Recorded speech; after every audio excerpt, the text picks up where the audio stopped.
Episode 61, West Meets East, Part 10, The Council of Chalcedon.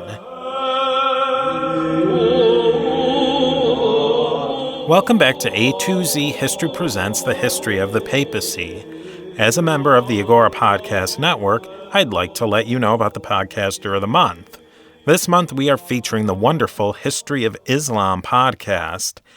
I feel a connection to Elias. He has taken on a gigantic project that has not previously been tackled in a full podcast form. Elias takes his task seriously and provides a thoughtful and interesting perspective on a really fascinating topic. He uses native language resources in order to give us a really well-rounded view on the history of Islam. To learn more and subscribe to his show and many others, go to agorapodcastnetwork.com. One more thing before we get started, the end of the series, belated 100th episode, 1 millionth download spectacular episode is coming soon. So if you want to get in a question or comment, it isn't too late, but it will be soon, so don't delay. Ask away, I'm excited to get your toughest questions. So we finally arrived at the Council of Chalcedon in 451. The mid-400s AD was an incredibly busy time in the Europe, North Africa, and Western Asia areas of the world, as we've seen. The Council of Chalcedon is a traditional end of the early phase of church history. Very quickly to review where we've been, let's go back to 381, the Council of Constantinople. The major issues of the relationship between the three parts of the Godhead were more or less settled, with exceptions, of course, always with the exceptions. This is where we ended our last series, the Arian Century. We began the West Meets East series with an interview with Bishop Awa Royal of the Assyrian Church of the East. In the next episodes, we laid out the major issues that the Orthodox Catholic Church faced in the 5th century. We talked about the major players and the two important schools of theology that define the conflict of the 5th century. The schools of Alexandria and Antioch each had their own ways of interpreting Scripture and church history. We saw how Cyril of Alexandria, representing the School of Alexandria, along with Celestine of Rome, almost completely marginalized the heart of the Antiochene theology at the Council of Ephesus in 431. An important leader of the Antiochene party, Archbishop of Constantinople Nestorius, was anathematized. The Antiochenes were down, but not completely out. The state of Christianity was fairly calm until 449 and the Robber Council of Ephesus. This is where Pope Dioscorus of Alexandria tried to finally make Alexandria and Alexandria's theology the official and orthodox position of Christianity. Pope Dioscorus was so close. If only his benefactor, the Emperor Theodosius II, hadn't unexpectedly died. When Theodosius died, his sister Pulcheria and her husband of convenience, Marcian, took over. The pendulum swung completely against Dioscorus, and so brings us to the Council of Chalcedon. Pulcheria and Marcian planned to have this council as quickly as possible. They started to put together the plans and set out the call to the bishops to prepare for a major big deal council almost immediately upon their rise to power. The bishops were all together at Nicaea, location of the ground-shaking Council of Nicaea in 325. The new council was planned from the beginning to be as important as the original Council of Nicaea. Very quickly, though, it was determined that the lakeside vacation resort of Nicaea was too far removed from Constantinople. Marcian needed to be as close to the nerve center of the empire and the communication networks as possible.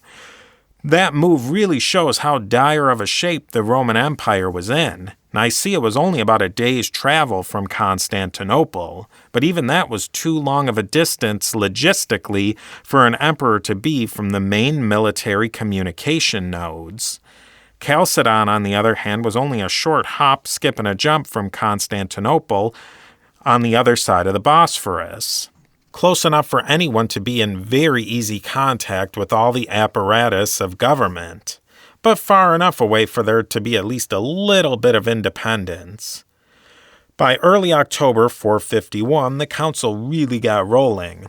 The number of cards Dioscorus could play were rapidly being taken away. Cards that were trump at one time were rendered worthless now. Dioscorus played his last card right before the council by announcing that he was excommunicating Leo, Pope of Rome, for being a Nestorian. Pro-Chalcedonian sources paint this move as a last-ditch and pathetic effort by Dioscorus. That assessment could be true. Alternatively, excommunicating Leo may have been a decent strategic move. By excommunicating Leo, Dioscorus shored up his base in the east and Egypt and put a taint of Nestorianism on the great leader. At least that could have been Dioscorus' plan. One way or the other, nothing was going to help Dioscorus here. The number of bishops in attendance at this council was high as far as these councils went. Estimates on the high side range from over 600 bishops to as low as 300 on the low end. One way or the other, that was a lot of bishops, especially considering the travel difficulties of the mid-400s. If we just take that 600 number, that was just accounting for only the bishops. It's sort of like a medieval battle where scholars will say there were X amount of knights on the battlefield, but then you have to multiply that number X manifold to get to the true number of participants, since the number of knights doesn't account for all their retainers, grooms, footmen, etc., etc. With this council, we're talking about the city of Chalcedon having many thousands of churchmen and churchwomen hitting the scenes. A major bishop or metropolitan could have dozens of priests, deacons, readers, acolytes, etc., just as his close retinue. Then you would have household staff and oftentimes a small army of monks and nuns. All that just for one bishop. Pope Leo sent 3 legates or representatives to represent his interest at the council. That gives you an idea of how a council like Chalcedon was like the World's Fair coming to town. It was a gigantic deal and probably wasn't too bad for the local economy either. The first session of Chalcedon opened on October 1st of 451. At first glance, the sides seemed very well balanced. The sessions were held in the nave of the large and important cathedral of St. Euphemia. The papal legates, the Archbishop of Constantinople, and their supporters were on one side of the cathedral. Dioscorus and his supporters, predominantly from the east and Egypt, but also Illyria, were on the other. The showdown began.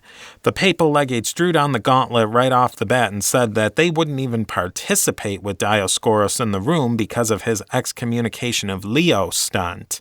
The papal legates backed off, though, and they stepped aside to let Eusebius of Dorylaeum take the driver's seat.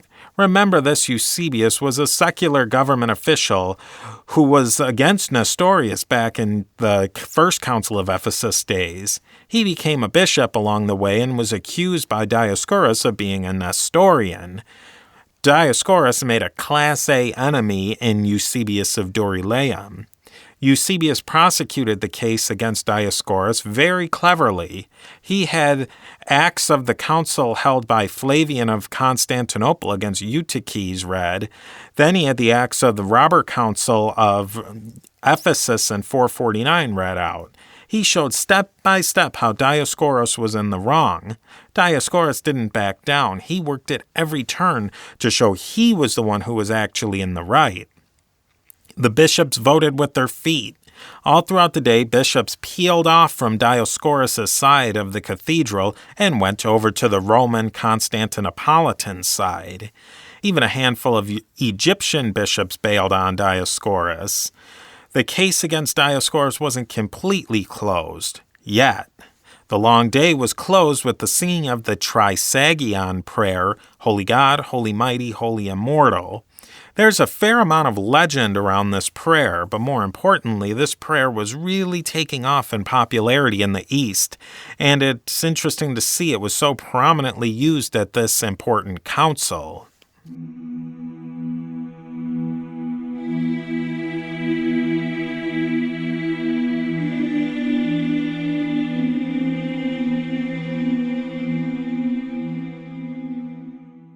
Session 2 commenced a week and a half later.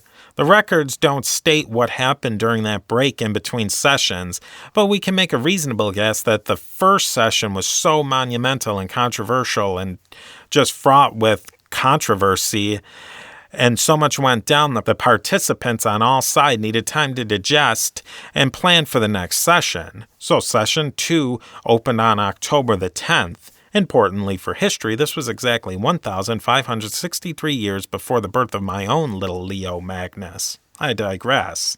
Anyway, a careful case would be made in this session for what the Orthodox position would be on the relationship between the divinity and humanity of Jesus. The original Nicene Creed was read. Then the revised Nicene-Constantinopolitan Creed. After that, a key letter of Cyril of Alexandria was read, and then finally the entire Tome of Leo. In the last episode, we introduced the Tome of Leo, but then we punted on it because it was never actually read at the Robber Council of Ephesus. Here is a sample passage from Leo's tome. But when during your cross-examination, Eutyches replied and said, I confess that our Lord had two natures before the union, but after the union I confess but one. I am surprised that so absurd and mistaken a statement of his should not have been criticized and rebuked by his judges, and that an utterance which reaches the height of stupidity and blasphemy should be allowed to pass as if nothing offensive had been heard.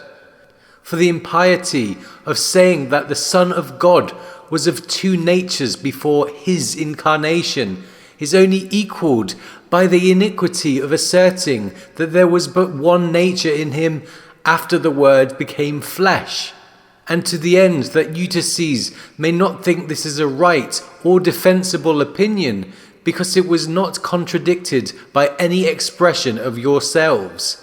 We warn you, beloved brother, to take anxious care that if ever through the inspiration of God's mercy the case is brought to a satisfactory conclusion, his ignorant mind be purged from his pernicious idea as well as others.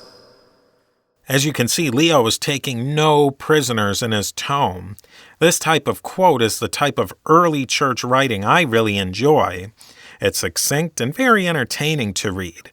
Unfortunately, much of the rest of early church writing is almost endless repetitive prose and monotonous biblical proofs. The assembled bishops went nuts with the claim, and after the tome was read, of course, endless biblical references had to be provided as well, but that didn't tamp down anyone's enthusiasm. This is how the official Acts of the Council of Chalcedon put it. After the reading of the foregoing epistle, the most reverend bishops cried out, This is the faith of the fathers, this is the faith of the apostles. So we all believe, thus the Orthodox believe. Anathema to him who does not thus believe. Peter has spoken thus through Leo, so taught the apostles. Piously and truly did Leo teach, so taught Cyril. Everlasting to be the memory of Cyril. Leo and Cyril taught the same thing, anathema to him who does not so believe. This is the true faith. Those of us who are orthodox thus believe. This is the faith of the fathers. Why were not these things read at Ephesus? These are the things Dioscorus hid away.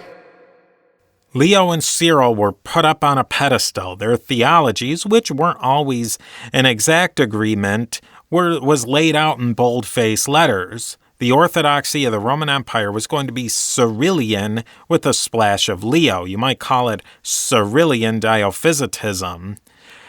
That spicing up of Cyril with the theology of Leo was just too much for the Alexandrians, who held to a pure Cyrillian theology. The Council of Chalcedon decided that the official orthodoxy was that Jesus existed in two natures, a fully human and a fully divine nature, that were united but also distinct. I'm reminded of the story of the camel going through the eye of a needle or just pushing a square peg into a round hole. The theology works, but you can see that some people would have problems with this outcome. Some call this a compromise between the extremes of the Antiochian school and the Alexandrian. In a way it was, but not purposefully so. There were certain elements of Christ's nature that needed to be maintained, and the way Leo and his collaborators worked it out was an elegant and as sophisticated piece of theology as has ever been produced. The third and the fourth sessions occurred a few days later. Session 3 officially excommunicated and removed Dioscorus from office. He never even showed up to the session, even after he was ordered to attend 3 times. We know from Eutyches that after 3 summons and you don't respond, you were convicted by default. So that was that for Dioscorus.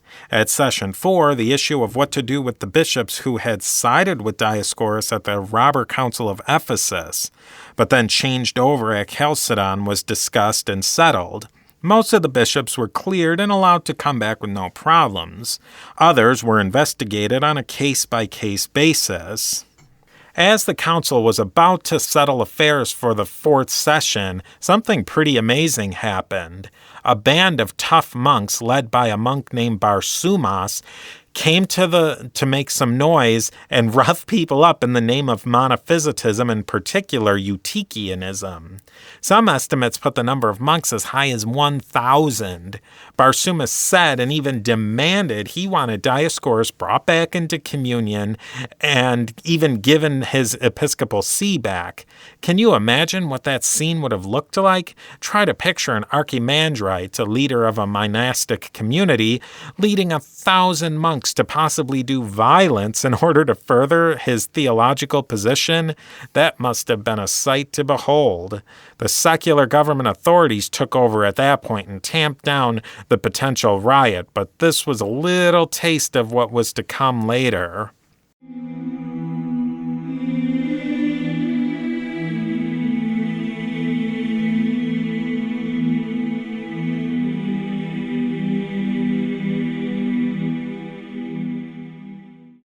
Finally, in Session 5, the bishops sat down and worked out the exact wording of the definition of the faith. For the Roman Catholics, Eastern Orthodox, and many Protestant groups who recognize the first 4 ecumenical councils, the Chalcedonian definition of faith is the capstone of all of the theological arguments up to this point. Here are a few key lines from the Chalcedonian definition. Following the Holy Fathers, we teach with one voice that the Son of God and our Lord Jesus Christ is to be confessed as one and the same person, that he is perfect in Godhead and perfect in manhood, very God and very man, of a reasonable soul and human body, consisting consubstantial with the Father as touching his Godhead, and consubstantial with us as touching his manhood, made in all things like unto us, sin only excepted, begotten of his Father before the worlds according to his Godhead, but in these last days for us men, and for our salvation born into the world of the Virgin Mary, the Mother of God according to his manhood. This one and the same Jesus Christ, the only begotten Son of God, must be confessed to be in 2 natures, unconfusedly, immutably, indivisibly, inseparably, and that without the distinction of natures being taken away by such union, but rather the peculiar property of each nature being preserved and being united in one person and subsistence, not separated or divided into 2 persons, but one and the same Son and only begotten. These things, therefore, having been expressed by us with the greatest accuracy and attention, the Holy Ecumenical Synod defines that no one shall be suffered to bring forward a different faith, nor to write, nor to put together, nor to excogitate, nor to teach it to others.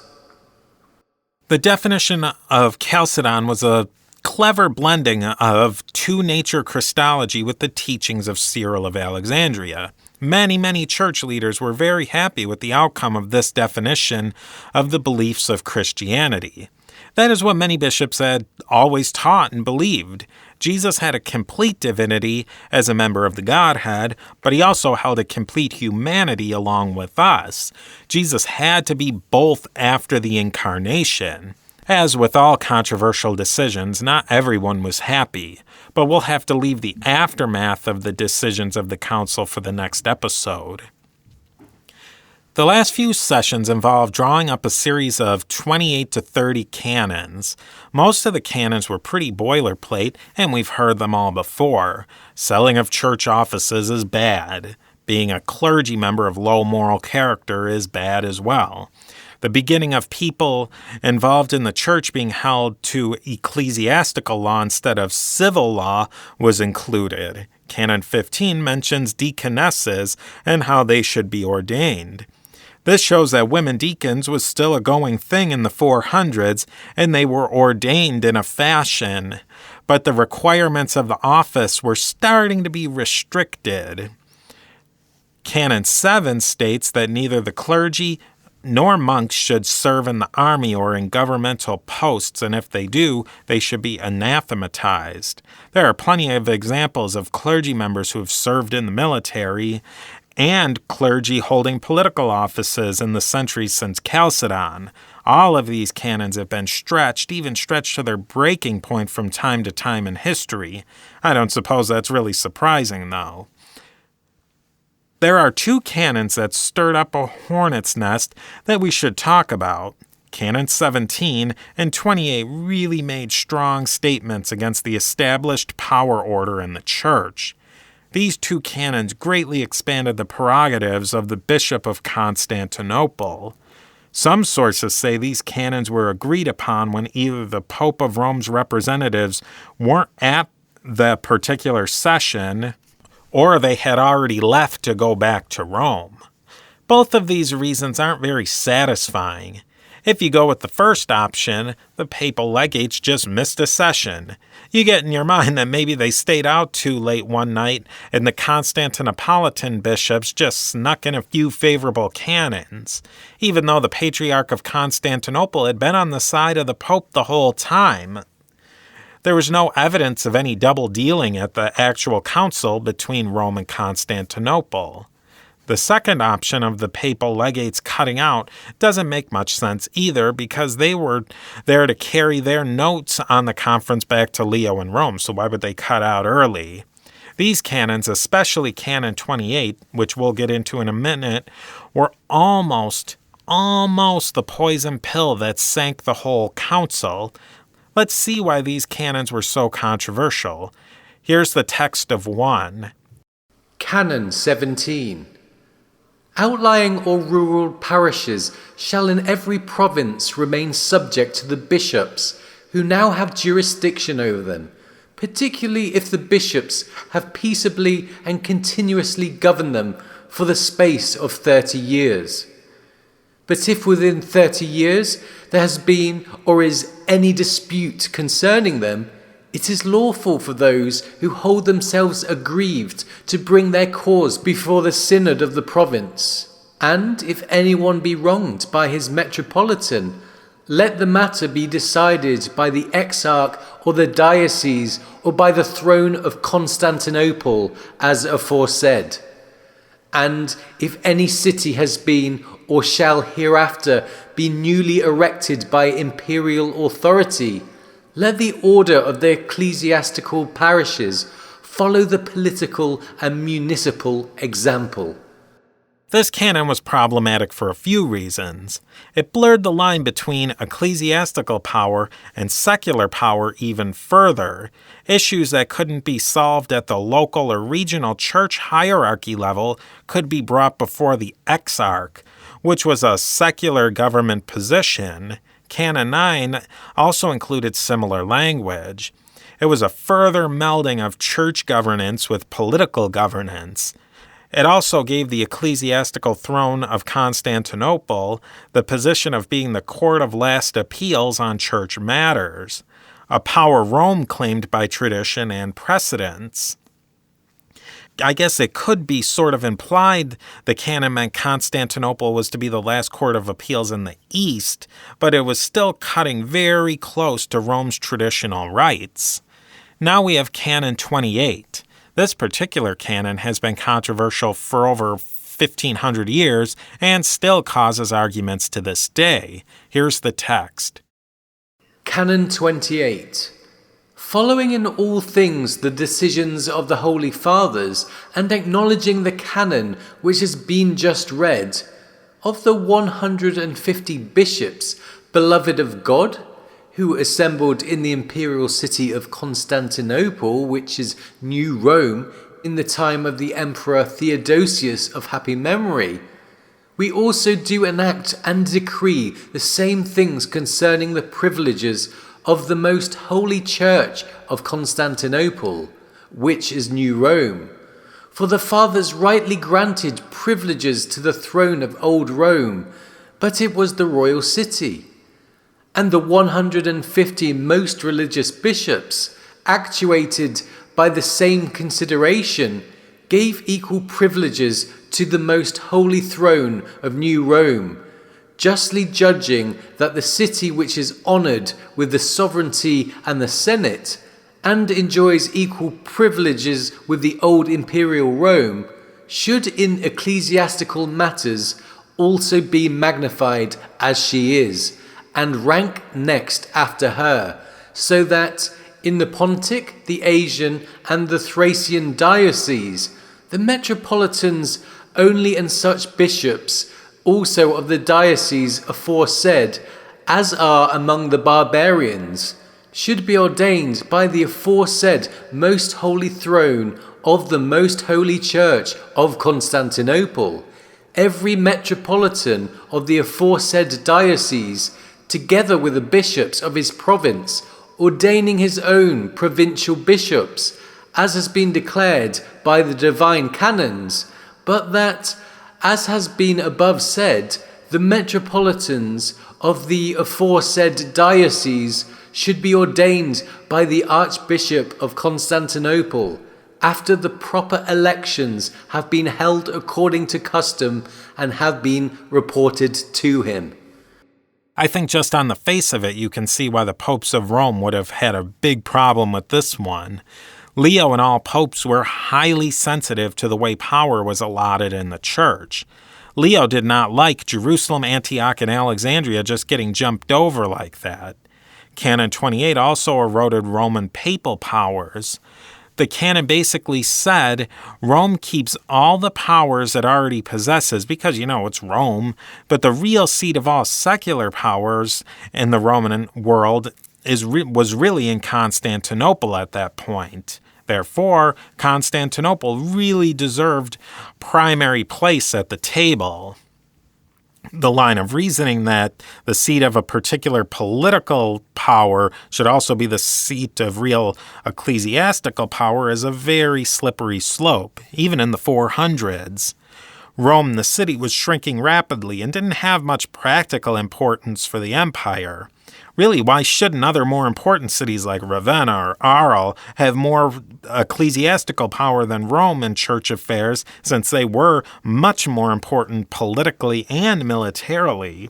The popes of Rome had been fighting against this trend for close to 100 years at this point in 451, and it would be a battle they would fight for centuries to come.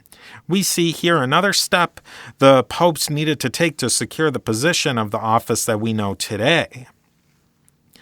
Leo never actually approved the canons of the Council of Chalcedon. The canons wouldn't be approved in the West until a council all the way in the 1200s. Another question to be asked about this canon is, what the heck are the barbarian lands? Again, this is open to far-ranging interpretation. The barbarian lands could have been a very specific territory or an extremely wide one. In the narrowest sense, the barbarian lands could have been more or less the area directly north of Thrace, including parts of the Balkans and chunks of Eastern Europe. This is the land where many of the Germanic tribes that had settled, and the missionaries to this area usually traveled from Constantinople with the blessing of the Patriarch or Bishop of Constantinople, see Wolfilas. In this sense, Canon 28 was only solidifying a right already held by Constantinople, although it may have been treading on a right of the Bishop of Thessalonica a little bit too. In the wider usage, Canon 28 could be calling the barbarian lands every single place outside of the Roman Empire. Now that's a serious power grab at the time, and it's still a bone of contention. Traditionally, if a bishop sent out a missionary venture into a non-Christian land, the home bishop, if you will, appointed the bishops and leadership of that new territory until the local community could get its own leadership online. Once that happened, a new diocese was formed and the new area would be regularized into the already standing church structure. What Canon 28 could imply is that the Patriarch of Constantinople was the universal bishop of the entire world, with direct control over the appointment of bishops in those places outside of the Roman Empire, no matter where. Now you can definitely see why the popes in Rome had a gigantic problem with this canon. In modern times, the Ecumenical Patriarch of Constantinople wishes to use the authority of Canon 28 to extend his power to the growing Orthodox areas in places like North and South America, Australia, and Western Europe. This has caused a great deal of arguments with other Orthodox churches. It has also caused troubles and conflict with the Patriarch of Moscow and the history of Christianity in Russia. We touched on this briefly in Sidetrack episode 35, but we very well may revisit this again in the future. I think we talked a ton about the Council of Chalcedon in this episode. This episode is one of the major mile markers of the entire series to this point, along with the Apostolic Council and the Council of Nicaea series. It puts the capstone on the first centuries of papal and church history, along with giving us a nice platform to jump off of for future episodes. In the next episode, we will discuss the immediate aftermath of this council, discuss where we're going next, and take on some of the comments and questions that you've sent in for the Q&A show mentioned earlier in this episode. Now it's time for plugs and the various askings portion of the show. I just want to put it out there that I don't expect anyone to do any of these things. Just listening is more than I could ever ask. This show will always be free. I don't believe in charging for episodes or members' feeds. I just want to give you a buffet of options if you want to support the show just a little bit more. I will not put anything behind a paywall, though. Quickly, with Patreon, there are several options of patronage for you to choose from, each with unique rewards. All new patrons at any level will receive a special episode and even other future special episodes that are kind of way off track, even for a sidetrack episode. A huge shout out goes to our Constantinople level patrons Regan, Sandy, Andy, Paul, and Dr. Jeff. If you want the bonus episode without donating, consider writing a rating and review on iTunes. All you have to do is email me that you did it, since iTunes doesn't include email addresses. You might also consider when you're shopping on Amazon to buy a book from the link in the show notes to the History of the Papacy's wish list. If you ever find yourself on Amazon and wish to fill your cart with just a few more items, consider purchasing one of those items in my Amazon wish list. You would be greatly helping me in my research efforts, and it would just be greatly appreciated all around. Thank you very much for listening, and I look forward to seeing you on the next stop on our trip through the history of the popes of Rome and Christian Church.